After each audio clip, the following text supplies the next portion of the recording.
돈의 흐름이 막혀있던 집도 단 하루 만에 기운이 달라지는 지점이 바로 현관입니다.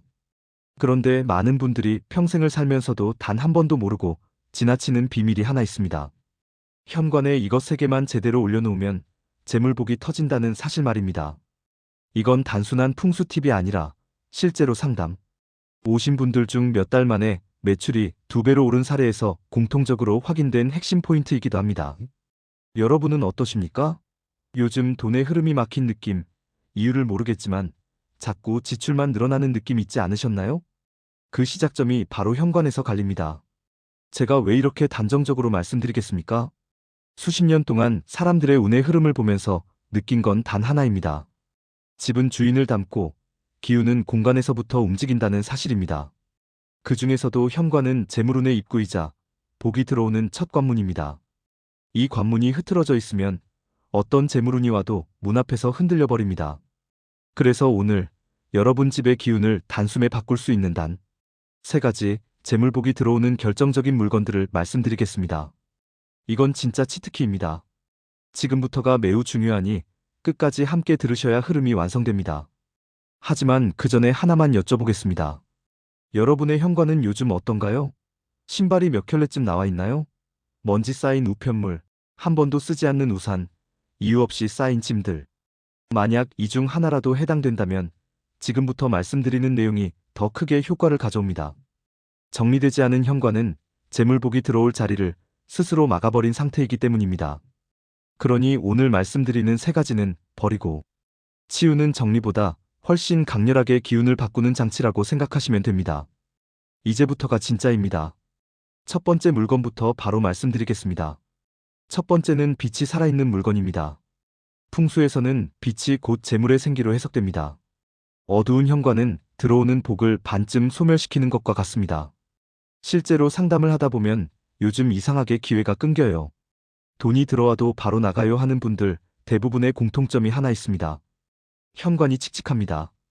전등이 노랗게 변색돼 있거나 조도가 과하게 낮아 기운이 가라앉아 있는 경우죠. 반면 형광등을 바꾸거나 간접 조명을 추가한 순간부터 일이 풀리기 시작했다는 이야기가 정말 많습니다. 여러분도 혹시 이런 경험 없으셨나요? 집이 밝아졌는데 기분이 괜히 좋아지고 일이 조금씩 풀리는 느낌 말입니다. 이건 기분 탓이 아닙니다. 현관에 들어서는 순간 밝음이라는 생기를 만난 재물운이 집 안으로 자연스럽게 스며들기 때문입니다. 그리고 여기서 많은 분들이 놓치는 핵심이 하나 있습니다. 단순히 밝히는 게 아니라 반사되는 빛이 중요합니다. 작은 스탠드나 센서 등도 좋지만 은은하게 반사되는 유리 소재, 금속 소재의 장식품 하나만 있어도 기운이 확 달라집니다. 여기서 쇼츠각입니다. 기억하십시오. 어두운 현관은 재물을 깎아내리고 밝은 현관은 재물을 불러들입니다. 아주 단순하지만 결코 가볍지 않은 원리입니다. 하지만 이게 끝이 아닙니다. 두 번째 물건이 더 강력합니다. 두 번째는 흐르는 기운을 잡아주는 둥근 형태의 물건입니다. 재물운은 모이는 힘을 필요로 합니다. 각진 물건이나 날카로운 구조가 많은 집은 기운이 자꾸 흩어지고 돈도 스며들 듯 빠져나갑니다. 그래서 현관에는 반드시 둥근 형태의 상징이 하나 있어야 합니다. 원형 바구니, 둥근 화분, 라운드 테이블, 심지어는 작은 원형 러그도 괜찮습니다. 왜 둥근 것이 재물운과 연결될까요?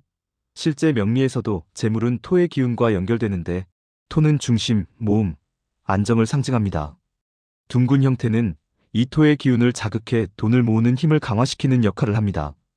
제가 상담했던 한 분은 현관에 무의식적으로 각진 선반을 잔뜩 두고 계셨습니다. 매출이 올라도 이상하리만큼 남는 게 없어서 늘 고민이셨죠. 현관 정리와 함께 둥근 나무 바구니 하나를 두고 난 뒤부터 지출이 줄고 매출이 쌓이기 시작했습니다. 선생님, 신기하게도 돈이 빠져나가는 게 확 줄었어요 라고 하더군요. 이런 사례는 한두 번이 아닙니다. 혹시 여러분도 요즘 돈이 들어오긴 하는데 쌓이지 않는다는 느낌 있으십니까? 그렇다면 현관에 있는 모서리, 각진 구조의 영향을 한번 점검해 보시기 바랍니다.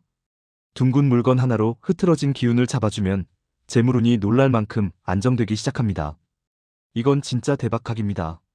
이제 마지막 3번째 물건을 말씀드리겠습니다.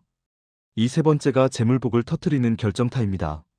3번째는 기운을 끌어들이는 살아있는 생명체, 즉 식물입니다. 현관에서 가장 강력한 풍수 아이템은 언제나 살아있는 것입니다. 죽어있는 장식품보다 100번 낫습니다. 식물이 있는 현관과 없는 현관은 기운의 밀도가 완전히 다릅니다. 특히 재물운을 부르는 식물은 공통적으로 두 가지 특징이 있습니다. 하나는 줄기가 곱고 위로 뻗어 있다는 점, 그리고 잎이 넓고 두툼해 에너지를 머금고 있다는 점입니다. 관음죽, 스파트필름, 만수국, 벵갈 고무나무 같은 식물은 재물의 기운을 끌어당기는 힘이 매우 강합니다. 제가 예전에 상담했던 한 가정은 현관에 작은 선반만 두고 아무것도 두지 않았습니다. 집은 깨끗한데 이상하게 재물운이 답답하다는 표현을 계속하셨죠. 제가 식물을 추천해드리고 며칠 뒤 연락이 왔습니다. 선생님, 현관에 식물 하나 들여놨을 뿐인데 손님이 늘었어요. 너무 신기합니다. 이게 우연일까요? 아닙니다. 살아있는 식물은 집에 들어오는 기운을 한번 걸러주고, 한번 정화시키고, 한번 머금어 집 안으로 자연스럽게 흘려보냅니다. 그 결과 재물복이 훨씬 안정적으로 들어오는 겁니다. 여기서 중요한 건 크기가 아니라 건강함입니다. 잎이 누렇거나 힘이 없는 식물은 오히려 기운을 꺾습니다. 그래서 관리가 어렵다면 작은 다육식물이라도 좋습니다. 핵심은 살아있는 생기입니다. 자, 지금부터 1분만 집중하십시오. 오늘 말씀드린 현관의 세 가지 물건을 다시 정리하겠습니다. 첫째, 밝음과 반사되는 빛. 이것은 재물의 생기를 깨우는 첫 신호입니다. 둘째, 둥근 형태의 물건. 이것은 모으는 기운을 강화해 돈이 흩어지지 않게 잡아줍니다. 셋째, 살아있는 식물. 이것은 기운을 끌어들이고 정화해 재물복의 흐름을 안정시키는 핵심 장치입니다.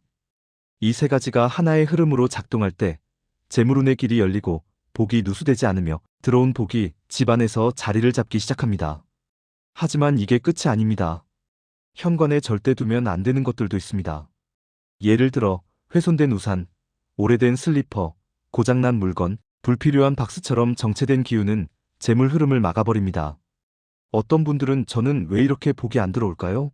라고 물어보지만 현관부터 이미 흐름을 무겁게 만들어 놓고 계신 경우가 많습니다. 여기에 어두운 조명까지 더해지면 기운이 아예 들어오지 않습니다. 반대로 밝음 둥근 형태 식물의 조합은 이 정체된 에너지를 깨뜨리고 새로운 운의 통로를 만들어줍니다.